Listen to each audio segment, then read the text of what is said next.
Alors maintenant, on va aller voir comment on va aller créer eh bien, ce fameux tableau de bord pour votre suivi de vos recherches de nos stages. Eh bien, ce que je vais faire, c'est que je vais ouvrir une nouvelle page sur Google et je vais aller sur Google Sheet, puisque Google Sheet est un système de Excel en ligne, c'est un tableau de bord. Euh, Pourquoi Sheet? Parce que c'est plus simple, c'est en ligne. Vous pouvez y accéder depuis votre téléphone très simplement, sans devoir télécharger le fichier et sans eh bien, enfin, c'est plus facile à mettre à jour, donc c'est plus simple pour moi. Alors, je vais l'appeler eh bien, tableau de recherche. Tableau recherche de stage ou d'emploi. Donc, normalement, dans le chapitre précédent, vous avez dû eh bien, définir un petit peu la cible, votre objectif professionnel. Donc, vous avez dû définir un petit peu eh ben, déjà un lieu géographique. Donc, on va mettre eh bien, le lieu de l'entreprise. Ensuite, on a dit qu'on allait mettre le secteur. Tac. Alors, forcément, on va mettre le nom de l'entreprise. Qu'est-ce qu'on peut avoir comme information sur l'entreprise? Donc, la taille. Alors, la taille, je vais la mettre ici parce qu'elle est moins importante. La taille. Alors, secteur, je vais mettre aussi. Je vais le déplacer, secteur. Je vais mettre plutôt métier. Donc, encore une fois, on avait dit, vous aviez dû définir eh bien, un secteur d'activité, un marché cible. Dans notre cas, on va prendre le secteur de l'automobile. Hop, de l'automobile. Donc là, ce qu'on va faire, on va mettre déjà dans le secteur de l'automobile, les entreprises, on va dire, les plus faciles, on va dire, à comprendre. Donc, eh bien, je sais pas, on va mettre, pour rester français, Renault. On va mettre Citroën. Qu'est-ce qu'on va avoir? Peugeot. Je sais jamais écrire Peugeot. Qu'est-ce qu'on va mettre? Eh bien, on va mettre BMW. On va mettre Audi. On va mettre Alfa Romeo, je sais pas moi. Fiat. Donc là, j'en ai pas tout à fait 10 encore. Je vais continuer. On va mettre Ford par exemple. Et on va mettre, allez, pour faire un petit peu dans le haut de gamme, Ferrari. Et qu'est-ce qu'on pourrait mettre? Allez, on va exagérer, Bugatti. Alors, je vous fais le secteur de l'automobile parce que c'est un secteur qui est assez simple. Ça va vous permettre de bien comprendre en fait le fonctionnement de notre recherche. Donc, si on fait le métier maintenant, et si on s'intéresse au métier. Alors moi, ce que je vous conseille, c'est de mettre un peu de couleur, ça sera plus joli. Donc on va se mettre sur du bleu. Non, on va mettre le fond bleu, voilà. On va se mettre en un peu plus gros. On va se mettre en 11, en gras. Et je vais me mettre en blanc. Allez, je vais mettre le secteur, le métier. Le lieu, on va le décaler peut-être, puisque le lieu, on fera peut-être par code postaux, on verra comment on fait pour le lieu. Donc ça, c'est eh bien, on va dire mes 10 premières entreprises principales quand on pense à l'automobile. Donc on est bien sur le secteur de l'automobile. Alors là, en l'occurrence, par exemple, c'est eh ben, finalement, c'est leur métier, c'est quoi? C'est fabricant de voitures. Alors on pourrait chercher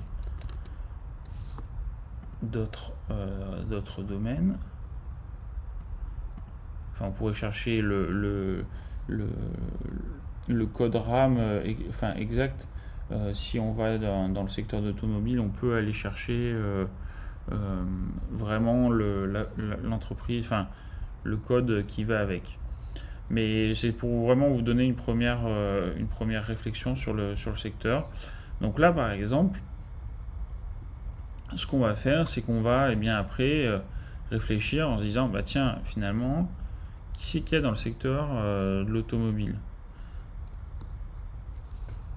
Allez, Michelin.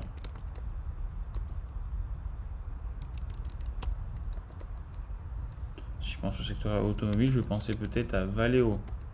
Alors vous connaissez peut-être pas. Je vais penser peut-être à Brembo. Allez, je vais penser à par exemple donc Michelin, Valeo, Brembo. Qu'est-ce qu'on pourrait penser d'autre? Oscaro. Allez, Oscaro. On pourrait penser à Feu Vert ou Noroto. Feu Vert. Et là, qu'est-ce que j'ai fait? Et bien en fait, je vous ai montré une réflexion supplémentaire. C'est-à-dire que même si on reste dans le secteur de l'automobile, nous ne sommes plus sur des fabricants de voitures. Ici, on est sur un fabricant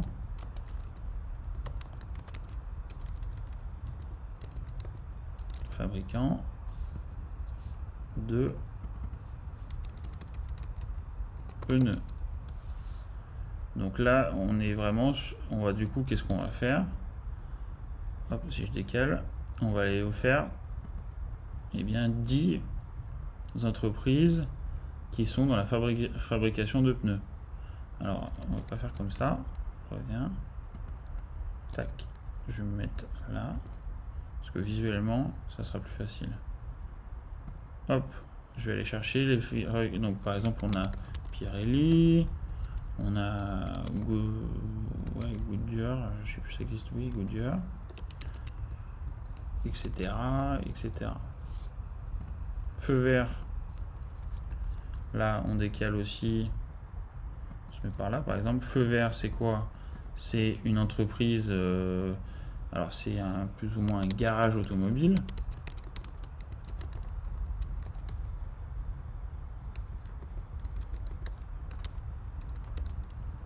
Donc, dans garage automobile, on a Feu vert, on a dit que l'on avait Noroto. Je crois que ça s'écrit comme ça. Donc, un garage automobile. Et là, par exemple, alors Valeo, c'est Oscaro, c'est un vendeur de pièces détachées.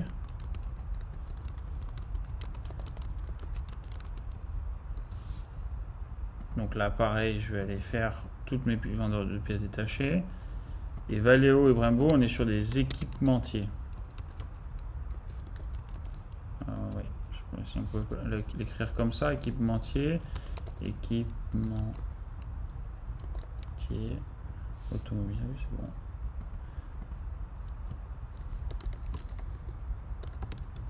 Donc là, qu'est-ce qu'on va faire? Eh bien, pareil, on va aller chercher tous les concurrents qui sont... Enfin, tous les concurrents. Oui, tous les concurrents à Valeo et à Brembo qui sont des équipementiers automobiles. Ensuite, on va aller vraiment faire des recherches sur la taille de l'entreprise. Encore une fois, vous avez dû définir votre cible, on va dire, principale, avec peut-être la taille de l'entreprise. Là, j'ai pris des grandes entreprises, j'ai pris le secteur de l'automobile parce que vous voyez que le secteur d'automobile, ce ne sont pas, quand on pense au secteur de l'automobile, on pense à Renault, on pense à Citroën, on pense à Peugeot, on pense à des fabricants finalement de voitures. Mais vous avez des équipementiers, vous avez des fabricants de pneus par exemple, qui est un secteur aussi important. Vous avez les garages automobiles. On n'a pas fait aussi, mais par exemple vous pouvez penser aux loueurs.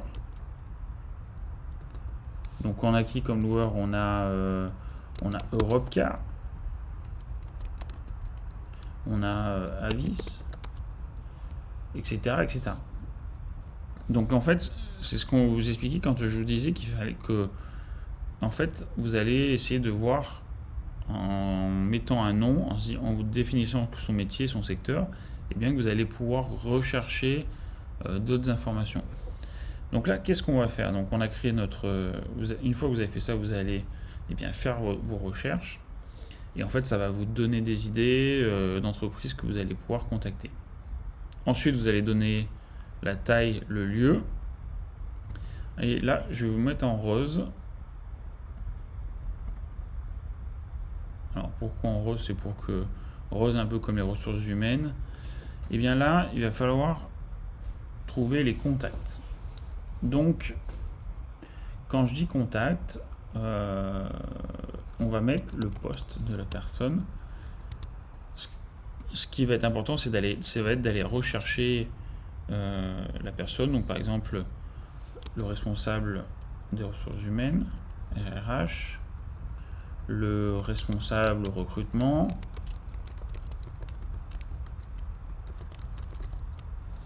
etc., etc. En fait, là, ce qu'on va aller chercher, on va essayer d'aller chercher l'information de la personne. Qu'est-ce qu'on va essayer d'aller avoir? On va essayer d'avoir son nom, son prénom, éventuellement son téléphone et son mail.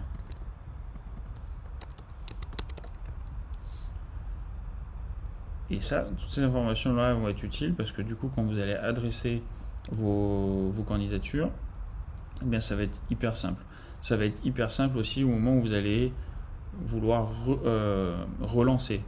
C'est-à-dire quand par exemple, vous avez contacté 20 personnes, vous n'avez pas de réponse, eh bien, il va falloir essayer de relancer. Et là, ce qu'on va faire, c'est qu'on va se faire des colonnes plutôt de suivi, donc on va les mettre en orange pour changer un petit peu. Là, on va faire une colonne, eh bien, CV plus lettres envoyées. Ou non, on va pas faire comme ça.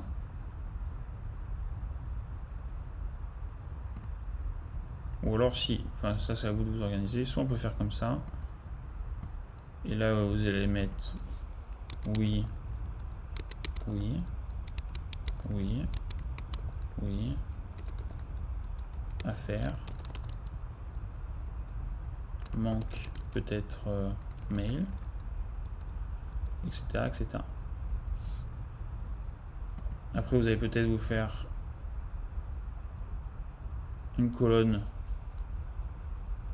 reçu ou non reçu ou à relancer. Et là vous allez dire bah tiens, j'ai relancé cette personne. Alors quel jour nous sommes? Nous sommes le 24 mars 2020. C'est-à-dire que ces contacts. Alors ces contacts là, vous voyez, tac. J'ai relancé. Alors, on va pas faire CV envoyé. On va faire CV envoyé le.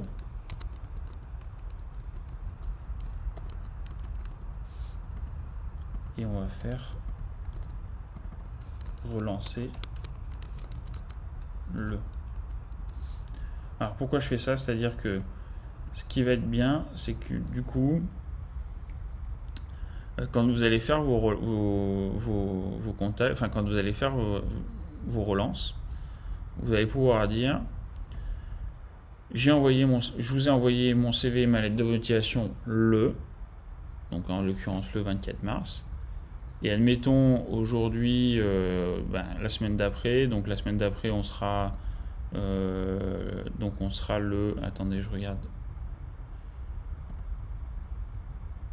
la semaine prochaine, quel jour on est là? Donc là on est le 24, 23, ah on est le 23 aujourd'hui, j'ai mis 24, ah on est le 23, excusez-moi je me suis trompé, Donc le 23, et admettons, vous relancez la semaine prochaine. Donc la semaine prochaine, on sera le 30. Eh bien, vous rappelez par téléphone la personne, vous n'avez pas de réponse, relancez le 30 mars 2020. Et ensuite, on va faire une dernière chose. Alors, on va le mettre en vert pour que ce soit positif. On va se mettre du vert. Et on va faire un statut.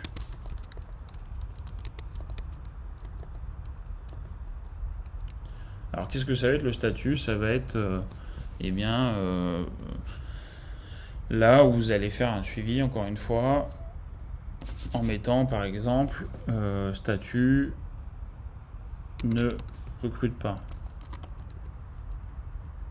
Ou alors pas ne recrute pas, mais plutôt quelque chose, un statut qui va vous mettre par exemple refus, allez, par exemple entretien professionnel. Là on va mettre en attente, donc là c'est que vous êtes en attente de réponse, là peut-être en attente. Et là, entretien.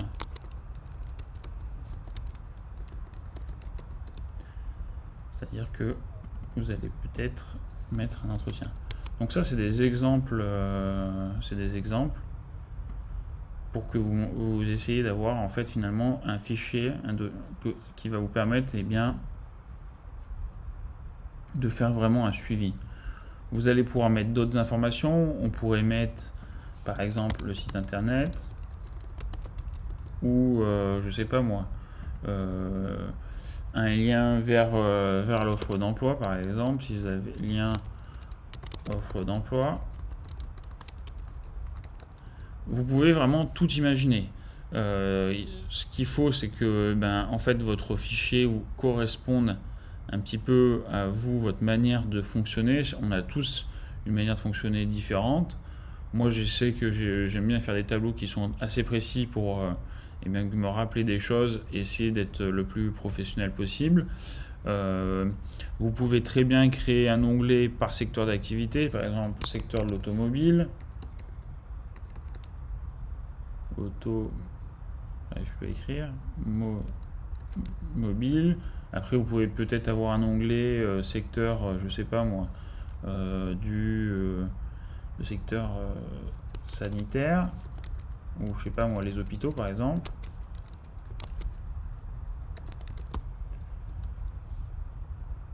Vous pouvez avoir autre chose, je sais pas moi, cabinet comptable. Après ça peut être un onglet, je sais pas moi, Clermont-Ferrand, ou mais c'est pas le plus Lyon, c'est pas le plus pratique à faire, je pense. Il vaut mieux faire par secteur d'activité. Il veut absolument un nom. Cabinet comptable. Alors qu'est-ce qu'on peut mettre je sais pas moi. Ou par poste, peut-être, si vous avez postulé RH, peut-être. Enfin voilà. Mais ce qui va être important, c'est essayer de vous organiser un maximum. En fait, alors en utilisant le filtre, tac, si je filtre ici, là, vous voyez par exemple, c'est à contacter. Si je fais à contacter, manque information. Ce qu'il faut, c'est pas faire trop de statuts pour vous permettre de filtrer. Et là, après, tiens, manque d'information. Hop, aujourd'hui, je suis en recherche de stage. Tac, je vais me mettre sur tous ceux à qui il me manque une information. Et je vais aller chercher les informations sur Fiat. Donc là, hop, je vais taper Fiat. Je vais aller rechercher le nom de la personne. On verra ensuite sur LinkedIn comment on fait pour rechercher le poste, le nom des personnes, et essayer de les contacter.